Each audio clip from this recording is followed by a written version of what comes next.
So magandang gabi po sa ating lahat. So sa gabi pong ito, muli po tayong mag-aaral ng salita ng Diyos.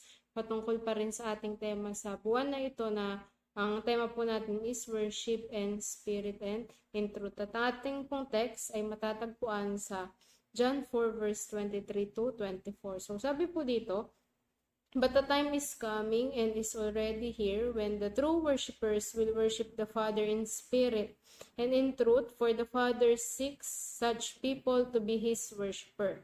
God is spirit, and those who worship Him must worship in spirit and in truth." So, salamat po sa pagkakabasa ng kanyang salita. Tayo po muna ay manalangin. Panginoon, maraming salamat po sa gabing ito, O God. Salamat sa pagkakataon na muli po kaming makapag-aral ng iyong mga salita at ang aking dalangin. Samahan mo po kami, Panginoon. Buksan mo ang aming mga puso, ang aming mga isipan upang maunawaan namin ang tamang pagsamba at ang tunay na pagsamba na dapat namin ialay sa iyong paanan. Salamat, Panginoon. Lumagay ka po sa aming kalagitnaan sa gabing ito sa pangalan ni Jesus.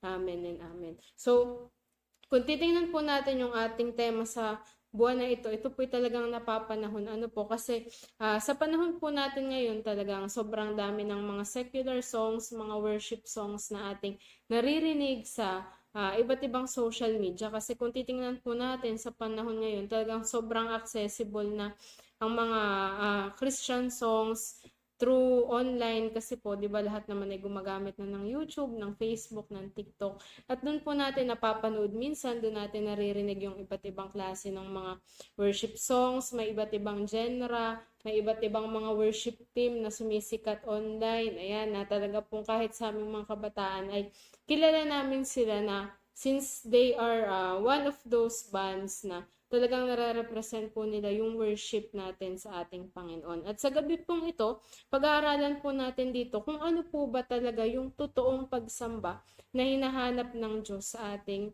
mga Kristiyano. At dito po, kung titingnan natin yung ating text, hihimayin po natin. Unang-una pong ipinakita ni Lord sa akin dito, sinasabi po dito na the focus of worship is the Father. Kung babalikan po natin yung unang part ng ating text sa John 4 verse 23, sabi dito, "But the time is coming and is already here when the true worshipper will worship the Father." So kung titingnan po natin dito, talaga pong sinadya sa Bible na ang gamiting term dito is Father para maipakita sa bawat isa na ang totoong pagsamba or ang true worship is meant to be deeply relational. Di ba po, kasi pag sinabi nating Father, ibig sabihin, may relasyon ka dun sa taong iyon. Tayong lahat, meron tayong dito sa lupa, meron tayong mga father, meron tayong mga ama, na ang relasyon natin sa kanila is talagang nandun yung malalim nating relasyon dun sa taong iyon. Same lang din po sa pinapakita dito sa verse na ito, na ipinapakita po dito na ang hinahanap ng Panginoon o yung pagsambang hinahanap ng Panginoon should be deeply relational with our Father in heaven. So sabi po dito, ang tunay na pagsamba po sa Panginoon is hindi lang natatapos dun sa ma-fulfill natin yung duty natin bilang Kristiyano o bilang parte man ng music team, but rather we have to work with our relationship with the Father or with our Father in heaven. Di ba po, kasi bago ka makapag-serve sa Panginoon ng maayos, kailangan meron kang maayos na encounter sa Kanya. Na lagi nga pong naririnig namin sa aming pastor dito, sabi niya na hindi mo pwedeng ibigay, hindi mo pwedeng i-impart yung isang bagay na wala ka naman. So, pinapakita po dito na hindi mo rin madadala ang congregation. Halimbawa po, parte ka ng music team, hindi mo kayang dalhin ang congregation sa Holy of Holies kung ikaw mismo personally wala kang maayos na relasyon or wala kang malalim na relasyon sa ating Panginoon. Kaya po pinapakita dito sa ating text na ang paglilingkod at ang pagsamba po sa Panginoon, it should be relational and not based on our emotions. Kasi when you have a good relationship, when you have a good communication with our Father, ibig sabihin po nun, talagang lahat ng ginagawa mo para sa Panginoon, lahat ng pagsamba mo sa Kanya is talagang nandun na ito ay ginagawa mo dahil sa pag-ibig mo sa Kanya. Kasi po mahirap na minsan, pag i-base natin yung worship natin through our emotions, di ba po ang emotions ng tao pabago-bago. Minsan tayo ay masaya, minsan tayo ay malungkot, minsan tayo ay masigla at minsan tayo ay pagod. Yan, especially po sa mga ginagawa natin sa labas. At kung ang ating pong pagsamba ay lagi nating ibabase sa ating emosyon, maaari pong ang tendency is nandun na pa iba-iba. Minsan masaya kang naglilingkod, minsan ayaw mo na kasi pagod ka. Kaya po pinapakita dito sa unang part yung importance na dapat malalim yung relasyon natin sa ating Panginoon kasi the moment na yung puso mo ay talagang nandun na naka-inline ka sa ating Panginoong Hesukristo, talagang dyan lalabas automatically na yung puso mo is nandun yung hunger sa puso mo na maglingkod at sumamba sa ating Panginoon.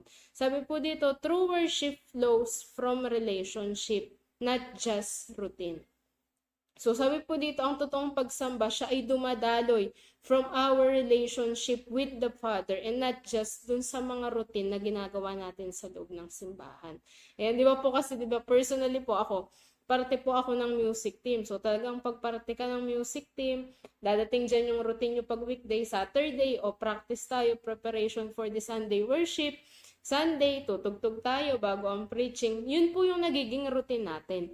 Na minsan, pag inilagay mo yung sarili mo doon na routine lang to, sanay ka lang na routine lang siya at wala yung pag-ibig mo doon sa ginagawa mo, hindi mo nauunawaan kung para kanino yung pagsambang ginagawa mo, ang tendency po, maaari kang magsawa, maaari kang mapagod. Kasi routine mo na lang siya every weekends na ganun, tutugtog, magpa-practice, tutugtog, tapos after that, after the word, tutugtog ulit.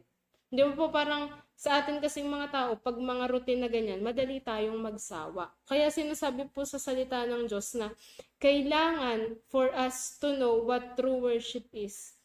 Kailangan nating magkaroon ng isang relasyon na totoo at matibay sa ating Panginoong Hesukristo. At dito po, nagpo-flow yung totoong pagsamba na nagmumula sa ating puso. So, sa gabi pong ito, i-assess natin yung ating mga sarili na yun po bang ginagawa nating pagsamba sa Panginoon is through our relationship, ginagawa ba natin ito dahil mahal natin ang Panginoon o sadyang nagiging routine na lang siya sa atin? And I know naman sa buhay ng mga Kristiyano, talagang kaya natin sinasamba ang Panginoon although hindi natin siya nakikita kasi nandun yung pag-ibig natin sa Kanya at nandun yung ating pananampalataya sa Kanya. Ayan. So, ang pangalawa po dito, kung babalikan ulit natin yung ating text, sabi po dun sa pangalawa, the nature of worship is in spirit. Di ba po, sinabi dun sa verse din natin na God is a spirit and His worshipper must worship in spirit. So, ang hinahanap po sa atin ng Panginoon na pagsamba ay yung nanggagaling sa ating spirito. Di ba po meron tayong verse sa Bible sa Romans 8 verse 26 na sinasabi dito, the Spirit helps us in our weakness. The Spirit Himself intercedes for us.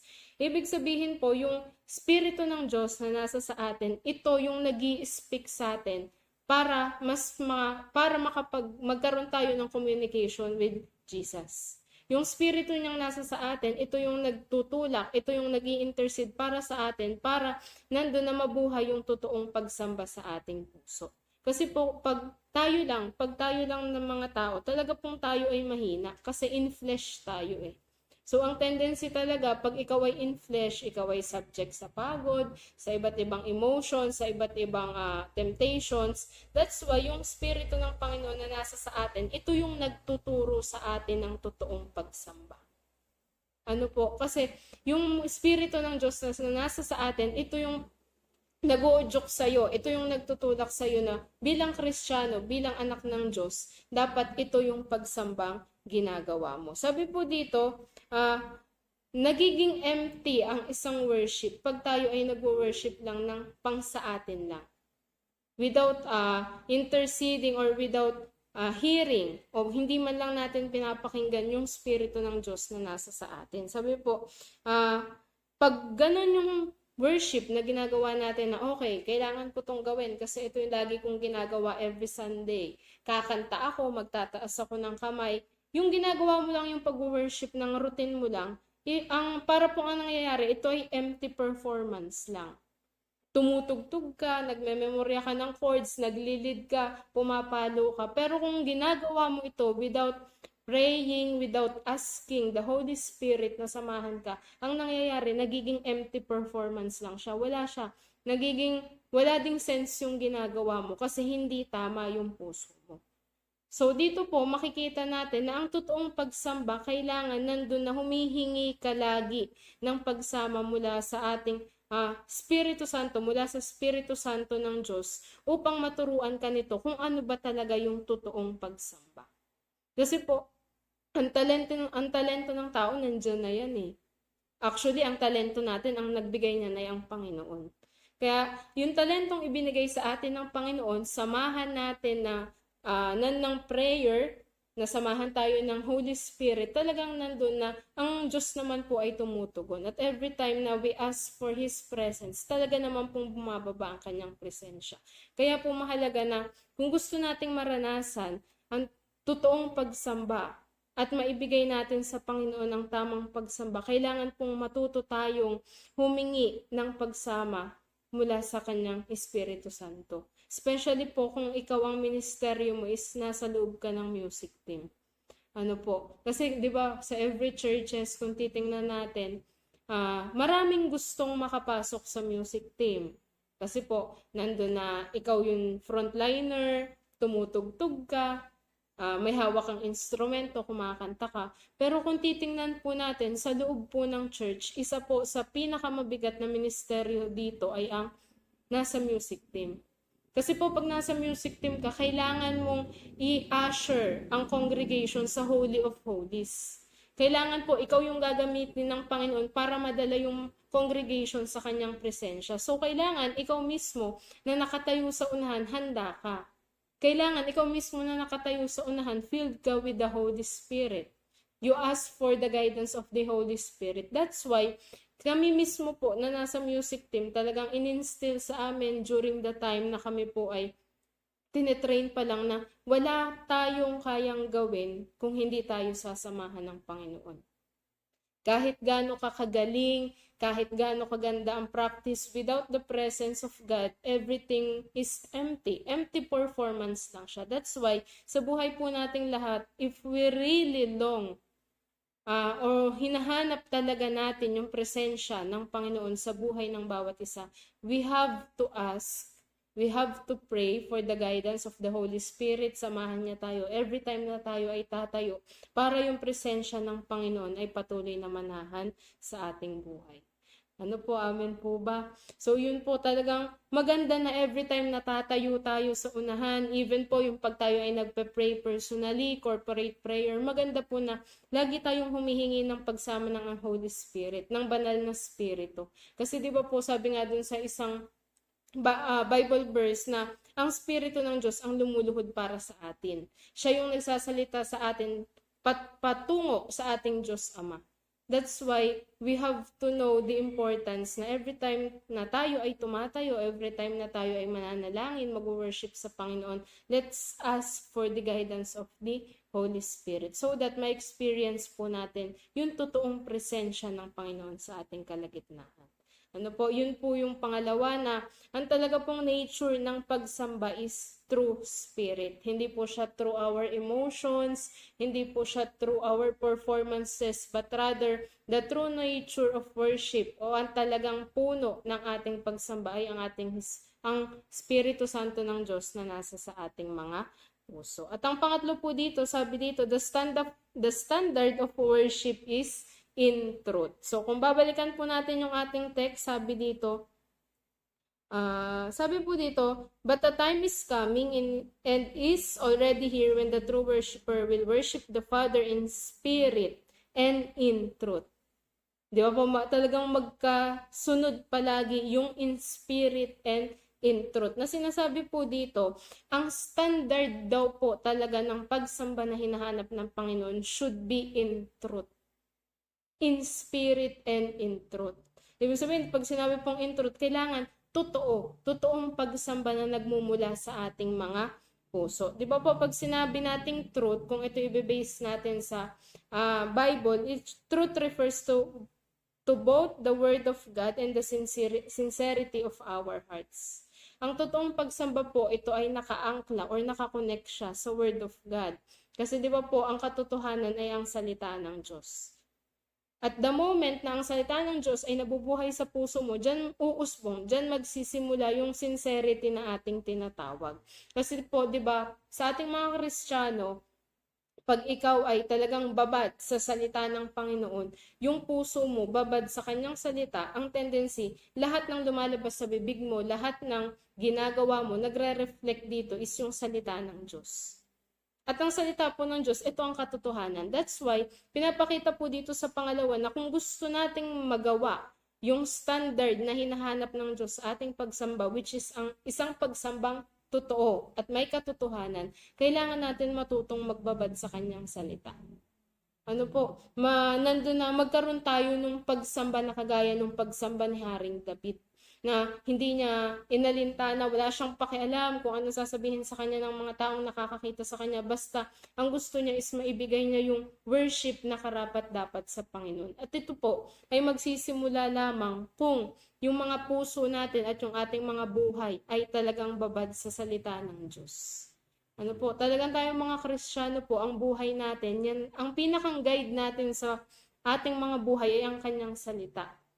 Yun na dapat yung maging hininga ng bawat isa. Yun na yung maging oxygen natin na everyday of our lives, kailangan po nandun na pinapahalagahan natin yung meditation of the Word of God as well as our prayer.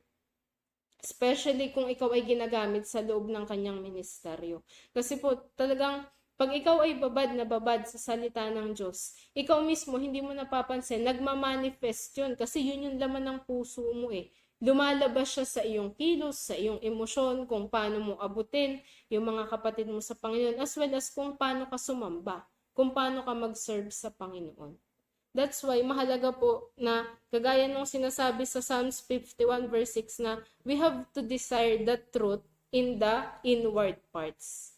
Kailangan po nating i-desire sa ating mga puso na kung gusto natin ng isang pagsamba na totoo at kakaiba na para sa Panginoon, kailangan din po nating nasain, kailangan din nating magsipag na magbasa ng kanyang salita. Ano po, talagang napapangiti ako kasi personally po, usually sa aming mga kabataan, yan yung nakakalimutan namin. Kasi, di ba po, mga nag-work, although, no excuses talaga eh. Kasi pag gusto mo, kailangan mong gawin. At kailangan talaga nating gawin. Na mahalaga sa buhay ng bawat isa na dapat everyday meron tayong devotion, everyday at least one verse na i-meditate natin for the whole day is makakagawa na siya ng napakalaking difference sa ating buhay. Na habang tumatakbo yung araw natin, nandun na minimeditate natin yung salita ng Diyos na nabasa natin sa umaga, na para pong ang sarap sa pakiramdam na nag-start yung araw mo sa salita ng Diyos at matatapos siya ay sa salita ng Diyos pa rin. Kasi ibig sabihin po nun na pag nag-meditate ka ng Word of God, ibig sabihin yung puso mo sumasamba pa rin sa Panginoon. Kasi ang pagsamba naman po sa Panginoon, hindi lang siya nakakulong sa tumutugtog ka, umaawit ka, sumasayaw ka, nananalangin ka. Kasi po, the moment na yung puso mo is talagang nandun na, salamat Panginoon, nagpapasalamat ka lagi kay Lord, nagme-meditate ka ng kanyang mga salita, that is also an act of worship. Yun po ay pagsamba pa rin sa harapan ng Panginoon. Even yung ikaw ay nag-share ng kanyang gospel, umaabot ka dun sa ibang tao na gusto mong abutin at madala sa paanan ng Panginoon, yun po ay isang uri ng pagsamba na hinahanap ng Panginoon. Kaya mahalaga po sa buhay ng bawat isa na i-desire natin sa ating mga puso na nandun na yung salita ng Diyos, yung maging buhay, yung maging hininga nating lahat. Kasi the moment na yung salita ng Diyos ang naging buhay at hininga mo, dyan magsisimula, dyan mag-overflow yung hinahanap nating totoong pagsamba. At dyan po nalulugod ang ating Panginoong Hesukristo. Ano po, na yung ating pagsamba maging ano siya, yung ating pagsamba is maging, ang standard natin is kailangan ito ay in spirit and in truth. At wala po dapat tayong ibang sinasamba kundi ang ating Panginoon lamang. At sabi po sa pang-apat, The pursuit of worship is God is seeking. Di ba po kung babalikan natin kanina, sabi po doon, for they are kinds of worshiper, balikan po natin yung ating text sa taas. Sabi po dito, but a time is coming in and is already here when the true worshiper will worship the Father in spirit and in truth, for the Father seeks such people to be His worshiper. Sinabi po dito na malinaw na ang hinahanap ng Diyos ay mga totoong mananamba. Yung mga mananamba na sumasamba in spirit and in truth. Naghahanap ang Panginoon ng gantong klaseng worshiper, yung mga totoong worshiper na sabi dito, He is not looking for the most gifted ones. Hindi niya hinahanap yung sobrang gagaling tumugtog, hindi niya hinahanap yung sobrang gagandang boses. Hindi yun ang hinahanap ng Panginoon. Hindi niya hinahanap yung mga skilled ones. But rather, ang hinahanap niya is yung mga worshiper na sumasamba sa espiritu at sa katotohanan. Hinahanap niya yung pinakang authentic na mga worshipers. Di ba po kasi, hindi naman after si Lord sa magagandang tunog. Hindi siya after sa dami ng crowds. Hindi siya after sa ganda ng gamit, sa ganda ng ilaw, sa ganda ng instrumento. Pero ang hinahanap po ng Panginoon dito is yung puso na talagang sumasamba sa Kanya. Na yes, it is a good thing po sa mga churches. Hindi po natin binabaliwala yung mga church na nag-aasam na makabili ng magagandang gamit. Kasi po, kahit kami dito sa church talaga pong sabi namin, para to sa Panginoon. So, dapat maganda lahat, maganda ang gamit. Sa preparation po namin ng practice, hindi pwedeng basta-basta lang. Kasi ang tutugtugan mo ay hari ng mga hari. Pero ang pinapakita ko po dito is, baliwala sa Panginoon ang ganda ng gamit, ang ganda ng tugtugan, na tama lahat ng chords, may blending ang boses, talagang sobrang ganda ng tunog kung hindi tama ang ating mga puso. Kasi po ang Panginoon tumitingin siya ay sa puso. Ano po, sa puso ng mananamba, hindi sa tunog, hindi sa instrumento. Na mahalaga po sa buhay ng bawat isa na kung tayo inaasam natin sa ating mga churches na nandun na makatugtog tayo ng maayos, maganda para sa kapurihan ng Panginoon, asamin din natin, alagaan din po natin yung puso natin na tinitingnan ng Diyos. Kung paano natin alagaan yung ating mga instrumento, yung ating mga gamit sa music team, alagaan mo din kapatid yung puso mo na sumasamba sa Panginoon. Alagaan mo sa panalangin, alagaan mo sa Kanyang salita kasi mas tinitingnan ng Diyos ang puso mo kaysa sa gamit mo, kaysa sa boses mo. Kasi di ba po titingnan natin, meron po itong tinatawag ang Diyos na song leader na ang boses ay paganyan-ganyan. Di ba po? Yung boses nila, yung hindi naman sobrang ganda, pero talagang pag kumanta sila, ramdam mo yung presence ng Panginoon. Kasi, ibig sabihin nun, yung puso nila ay tama. At pag ang puso mo ay tama, pagtayo mo, ang Diyos ang makikita sa buhay mo. Yun po yung talagang the moment na tumayo ka, na nag-ask ka sa Panginoon na, Lord, samahan mo ako at hindi ikaw ang makita sa aking buhay. Talaga pong tumutugon ang Panginoon. At pag tama ang puso mo, kahit po talaga anong gawin mo, pag ang puso mo ay tama at yung puso mo ay alam mo na gumagawa ka para sa Panginoon, nandyan at nandyan na ang Diyos ay kumikilos. Kaya hamon ko po talaga sa mga worshiper ng Panginoon, especially sa part ng music team na kung papaano natin alagaan lahat ng gamit natin sa church, lahat ng instrumento, yung ating mga boses, yung ating mga talento, kung paano natin itong alagaan, mas higit nating bigyan ng oras, mas higit nating alagaan yung ating mga puso. Kasi yung puso, dyan bumubukal yung pagsamba na ibinibigay natin sa Panginoon. So the moment na ang puso mo ay babad ka sa presensya ng Diyos, babad ka sa Kanyang salita, dyan lalabas, dyan uusbong yung totoong pagsamba na hinahanap ng Panginoon. At the moment na lumabas sa iyo yung totoong pagsamba, if you are a part of a music team, maa-assure mo, magagawa mo ng maayos yung part mo, yung ministry mo, maa-assure mo yung congregation, papasok sa presensya ng Panginoon. At yun po yung higit na makakapagbigay ng kapurihan sa ating Panginoong Hesukristo. Kaya po, challenge din dun sa mga nakikinig na gusto nilang maging part ng music team. Pero alam mo yun, yung parang pinanghihinaan ka ng loob kasi eto lang ako eh. Ito lang yung kaya ko. Sintonado ako, ang paa ko ay parehas kaliwa, hindi ko abot ang string ng gitara. Yan po kasi yung madalas naming naririnig doon na excuses ng mga kabataan dito na alam mo po yun, yung alam mo na may calling sila when it comes to music pero nauuna yung takot nila. Na talaga pong hindi tinawag ng Diyos yung sobrang gagaling. Hindi yun ang hinahanap ng Panginoon. Ang Panginoon po ay tumitingin sa puso. Ang tinitingnan po ng Diyos is yung puso na nagpapakumbaba, yung puso na gustong magpagamit sa Kanya. Kasi ang talento na i-enhance yan eh. Pag naturuan ka, pag nakapag-vocalization ka, pwede ka maging si Regine Velasquez, ano po. Pero yung puso, alam mo po yung pag yung puso mo talaga is naka-form siya na gusto mong bigyan ng kapurihan ng Panginoon. Na you are humbly asking na every time na tumatayo ka, gusto mo samahan ka ng Panginoon. Very rare po ng ganyang puso. Ano po, yung pusong ganyan yung hinahanap ng Panginoon. That's why, dito po sa ating pinag-uusapan na makita din natin na si Lord is not after siya sa qualification. Hindi po siya nakatingin sa qualification or sa talents. Nakatingin po siya is ating puso. Kaya po sa ating mga Kristiyano, mahalaga na talagang bantayan natin ang ating puso. Kasi sa lahat po ng bagay na ating ginagawa, maging sa ating ministeryo, dyan po laging nakatingin ang ating Panginoon. Ano po? So, ang pinakalas po, sabi po dito, the revelation of worship should be Christ at the center.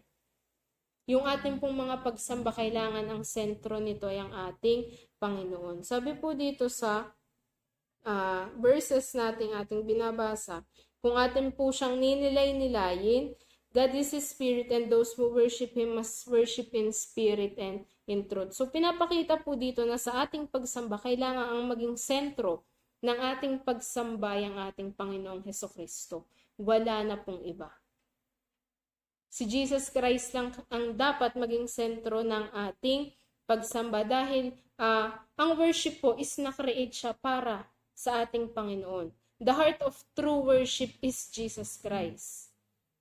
So nonsense ang pagsamba kung ito ay ginagawa mo para sa tao, para sa ibang tao. Nonsense yung pagtugtog mo kung ginagawa mo to para ma-entertain lang yung congregation. Nonsense yung pagtugtog kung ito'y ginagawa mo para kay pastor, para sa youth leaders nyo, para sa worship leader nyo. No, worship should be done for the glory of God. Christ should be the center of our worship. Ano po? Yung any form ng worship na ginagawa natin na ito'y ginagawa natin para sa tao, ito ay hindi pagsamba. Ito ay isang performance lamang. Pero pag ikaw ay tatayo sa harapan ng Panginoon at ginagawa mo ito, Lord, this is for you, that is worship. That is the true worship. Ano po, sa buhay ng mga Kristiyano, lahat ng bagay na ginagawa natin sa ating ministeryo should be in line with Christ. Lahat ng ginagawa natin, kailangan ito ay ginagawa natin para lamang sa kapurihan ng ating Panginoong Hesukristo. We worship the Father through the Son and by the Holy Spirit. And we should be, ang focus ng worship should be only Jesus Christ. Ano po, di ba? Kung babalikan natin yung mga worship songs na atin talagang pinapakinggan, lahat doon is patungkol sa kapurihan, sa pasasalamat natin sa ating Panginoong Hesukristo kasi yun yung totoong pagsamba. Na kaya create ang worship is para mapapurihan. Kaya na-create yung mga worship songs na yun na ating kinakanta is para bigyan ng kapurihan ang ating Panginoong Hesukristo. That's why sa buhay ng bawat isa, let's always remind ourselves na ang pinakang sentro ng ating pagsamba ay walang iba kundi ang ating Panginoong Hesukristo. Sabi po, any form of worship that does not lead people to Jesus is incomplete. Lahat ng klase ng pagsamba na hindi nito nalilid ang congregation patungo sa Panginoon ay kulang. Incomplete siya. Kasi mangyayari lang naman to kung hindi tama ang puso ng mga naglilid ng worship. Pero di ba kagaya ng sinabi ko kanina, pag ang nakatayo sa unahan ay tama ang puso, at nandyan na nag-start sila ng worship sa Panginoon, talagang ang presensya ng Diyos ay bababa at ililid nito ang congregation papunta sa kanyang presensya. That's why mahalaga po sa sa buhay ng bawat isa na yung puso natin ay ating bantayan. Na yung puso natin bumukal dito yung totoong pagsamba na nandun na nag-aas tayo sa Holy Spirit na turuan niya tayo ng tamang pagsamba, nag-aas tayo sa Kanya na samahan niya tayo sa ating pagtayo kung tayo man ay parte ng music team, na hindi yung ating talento ang makita, bagkus ang makita sa buhay ng bawat isa ang ating Panginoon. At mahalaga po sa buhay nating mga Kristiyano na every time we worship, either ito man po ay sa ating mga personal na bahay, ikaw mismo yung pagsamba mo ng mag-isa sa Panginoon, corporate prayer, ito man po ay yung worship natin every Sunday. Let's keep in our minds and our hearts na ang pagsambang ito ay para sa Panginoon. We are worshiping not just to entertain. We are worshiping not to entertain. Hindi po para magmagaling, hindi para i-showcase yung kaya natin kasi talaga pong wala tayong kayang gawin kung hindi tayo sasamahan ng Panginoon. And I pray na every part ng music team na makakarinig o makakanood ng ating Bible study na ito na asamin natin sa puso natin na talagang nandun na bumukal yung totoong pagsamba. Kasi ibig sabihin, kaya ka parte ng music team, tinawag ka ng Panginoon para dyan. At may purpose si Lord, kaya kanya inilagay dyan. That's why sa ating mga buhay, kailangan nating matutunan na alagaan yung puso natin. Ibabad yung puso natin sa presensya ng Panginoon kung gusto talaga nating maranasan yung totoong pagsamba at para magawa natin ng tama yung ministeryo na ipinagkatiwala sa atin ng Panginoon. Amen po ba? Kasi talagang ang sarap na ikaw mismo, alam mo sa sarili mo na tama yung heart mo. So, hindi ka matatakot tumayo. Hindi ka matatakot humawak ng instrumento mo. Hindi ka matatakot magpakanta kasi alam mong yung buhay mo ay nakaangkla at yung puso mo ay babad sa presensya ng Panginoon. Ano po? Na nandun na nawa sa gabing ito po, ma-challenge yung bawat isa na if we want to be the true worshiper of Jesus, kailangan nating tandaan na ang center ng worship ay si Jesus Christ. We must always ask the Holy Spirit na i-guide tayo papunta sa Holy of Holies, kung paano tayo sasamba ng makatotohanan sa paanan ng Panginoon. Kailangan nating ibabad yung ating mga puso sa kanyang salita dahil sabi nga po, we must worship in spirit and in truth. Kailangan po nating babad tayo sa salita ng Panginoon para yung magmamanifest sa ating mga bibig nang galing sa ating mga puso ay salita ng Diyos. At that is a worship. At lagi po nating ilagay sa ating puso na hindi yung talento natin ang tinitingnan ng Diyos. Hindi yung kakayanan natin, hindi kung saan ka nanggaling, hindi yung galing mo sa pagsasalita, hindi yung natapos mo, pero ang Panginoon po is nakatingin sa puso ng bawat isa. Naghahanap si Lord, sabi ngayon, naghahanap ang Panginoon ng mga totoong mananamba na sasambihin siya sa spirito at sa katotohanan. At nandun na, alam naman na natin, especially pag matagal ka ng Kristiyano, alam mo na kung paano mo sasambahin ang Diyos sa spirito at sa katotohanan. Pero minsan talaga nakakalimutan na lang po natin kasi anong nangyayari, nagiging routine na lang natin na okay, every Sunday we must go to church, we pray, we dance, pag praise yung tugtog, we dance, pag worship, we cry. Di ba po ganun na ang tendency? But we must know or we must reflect kung ano ba talaga yung totoong pagsamba na hinahanap ng Panginoon. Ito ba ay yung kumakanta ka lang, sumasayaw ka lang, nagtataas ka lang ng kamay? Because Jesus is looking for something deeper. Something na mas malalim na pagsamba yung hinahanap ng Panginoon sa buhay ng bawat isa.